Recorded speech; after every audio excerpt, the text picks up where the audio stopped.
मैं बोलना चाहूँगी मेरे वहाँ पे अभी भी बहुत सारे फ्रेंड्स बचे हैं कि इंडियन गवर्नमेंट उन्हें जल्द से जल्द निकाले।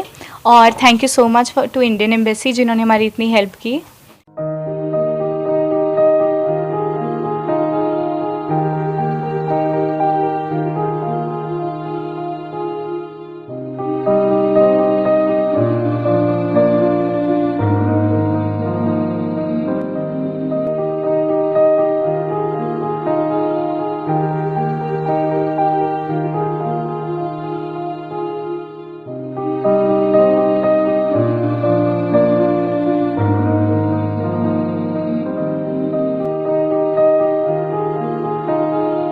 पिंजौर रतपुर कॉलोनी के एक परिवार ने युद्धग्रस्त यूक्रेन से अपनी बेटी की सकुशल घर वापसी को लेकर जमकर खुशी मनाई।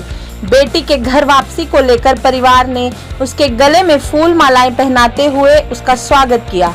जानकारी देते हुए भारत वापस लौटी अमनजीत चौधरी ने बताया कि वह यूक्रेन के खार्किव में खार्किव नेशनल मेडिकल यूनिवर्सिटी की MBBS की दूसरे सेमेस्टर की छात्रा है और वर्ष 2017 में इंडिया से वहां पर शिक्षा ग्रहण करने के लिए गई हुई थी।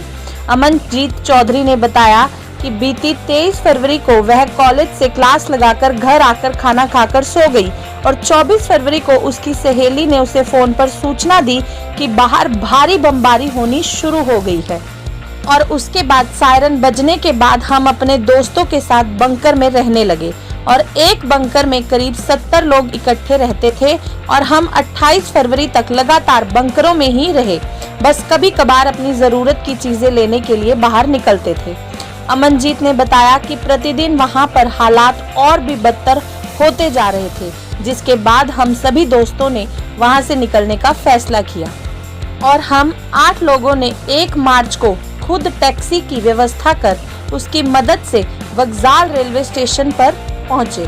जब हम वहां से निकले तो करीब 5 मिनट बाद ही वहां पर भारी बमबारी हो गई और वक्जाल रेलवे स्टेशन से रेल की मदद से हम लोग लवीव पहुंचे और उसके बाद वहां पर एक भारतीय की मदद से हम 5 मिनट में ही रोमेनियन बॉर्डर को पार कर रोमेनिया पहुंच गए और रोमेनिया सरकार द्वारा हमारी पूरी मदद की गई। वहां पर हमें रेड क्रॉस, खालसा एड सहित अन्य कई संस्थाओं ने मदद के लिए आगे हाथ बढ़ाया और वहां से भारत सरकार द्वारा चलाए गए ऑपरेशन गंगा के तहत हम भारत वापसी कर पाए और 5 फरवरी देर रात्रि 1:30 बजे हम अपने घर पहुंचे। अमनजीत ने बताया कि उसे घर वापसी की खुशी तो है, परंतु यूक्रेन में युद्ध होने का दुख भी बहुत है। उन्होंने भारत सरकार से गुहार लगाई है कि यूक्रेन में फंसे अन्य भारतीय छात्रों को भी जल्द से जल्द वहां से सकुशल निकाला जाए। इस मौके पर अमनजीत चौधरी के पिता अक्षर चौधरी, माता गुरदेव कौर, दादा ज्ञान, रोबिन सिंह सहित अन्य परिवार के सदस्यों ने देश के प्रधानमंत्री नरेंद्र मोदी का भी उनकी बेटी की सकुशल घर वापसी को लेकर धन्यवाद किया है। मेरा नाम अमनजीत चौधरी है। मैं 2017 में यूक्रेन गई थी MBBS की स्टडी करने के लिए। तो वहाँ पर आप स्टडी कर रहे तो क्या हुआ उसके साथ? 23 को हम क्लास लगा के घर आए थे एंड देन हम खाना खा के सो गए थे एंड 24 को मुझे मेरी फ्रेंड का कॉल आया कि बाहर बॉम्बिंग स्टार्ट हो गई है। तो जब हम उठे तो हमें पता लगा कि बहुत ज़्यादा स्फीयर बॉम्बिंग चल रही है बाहर। फिर उसके बाद हमें बोल दिया जाए, सायरन बजना शुरू हो गया कि बंकर्स में चले जाओ, बट हम बंकर्स में नहीं गए। मैं अपनी फ्रेंड के घर चली गई क्योंकि मेरा जो फ्लैट था वो टॉप फ्लोर पे था बिल्डिंग के।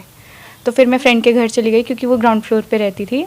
तो वहाँ पे रहे, बट हम स्फीयर सायरिंग स्टार्ट हो गया था, इसलिए हम फिर बंकर में जाना पड़ा जो कि पुशिंस्का में था जहाँ मैं रहती हूँ।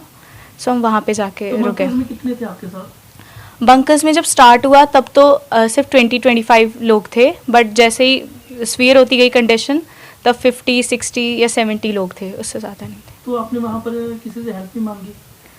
हेल्प नहीं मांगी क्योंकि लाइक पहले ही थोड़ी बातें चल रही थी वॉर की, तो हमने पहले ही खाना वगैरह कलेक्ट करके रख लिया था। हमें मांगने की ज़रूरत नहीं पड़ी, हम लोग खाना लेके वहाँ चले गए। बट वहाँ पे ठंड बहुत ज़्यादा थी, लाइक -17 डिग्री था, तो हमें बंकर में ठंड लग रही थी। हमें घर वापस जाना पड़ता था बार बार, लाइक कभी ब्लैंकेट लेने, कभी कुछ लेने। तो फिर अपनी बात होती थी घर पे? हाँ, नेट का, इलेक्ट्रिसिटी का, वाटर का कोई इशू नहीं था।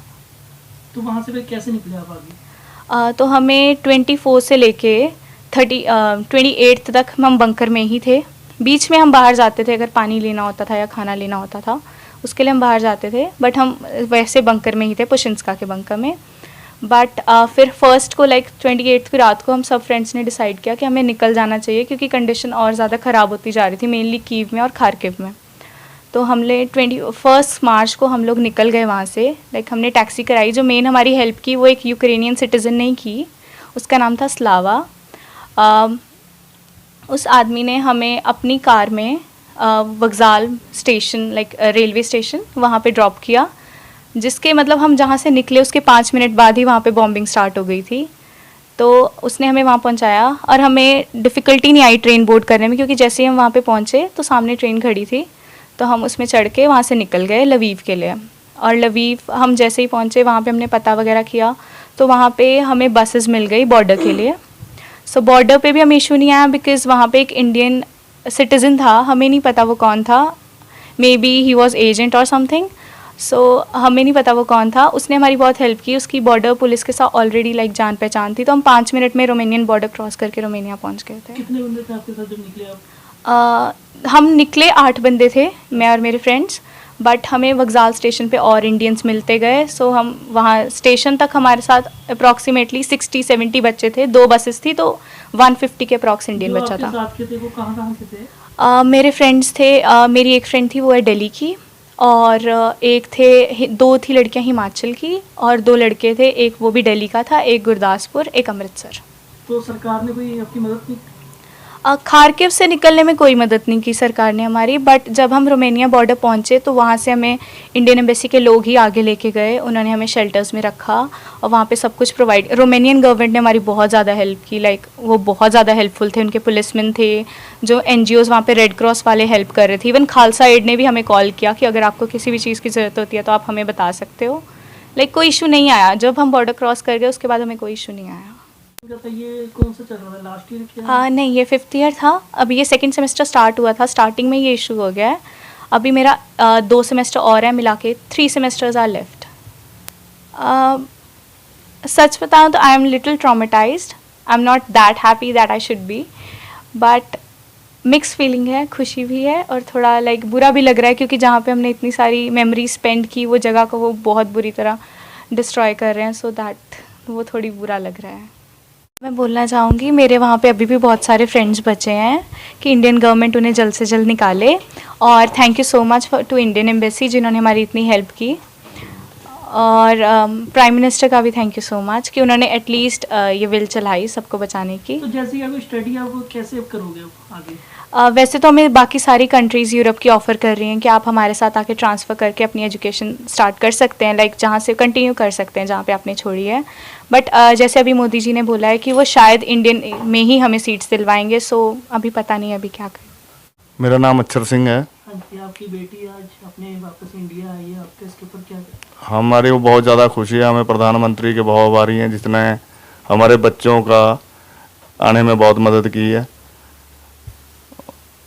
और कुछ कहना चाहोगे इसके अलावा? और भविष्य में प्रधानमंत्री ऐसे ही किसी को प्रॉब्लम मतलब जैसे कोई विपदा पड़ती है तो उसमें ऐसे ही सहयोग देते रहें, हम उनके बहुत आभारी हैं। धन्यवाद।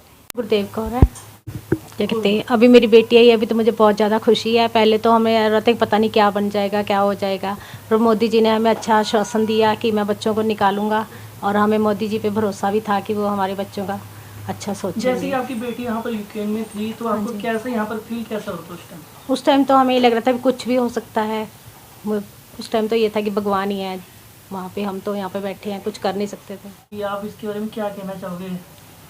इसके बारे क्या कहना है, मोदी का धन्यवाद है, मोदी की बदौलत यहाँ आए हैं।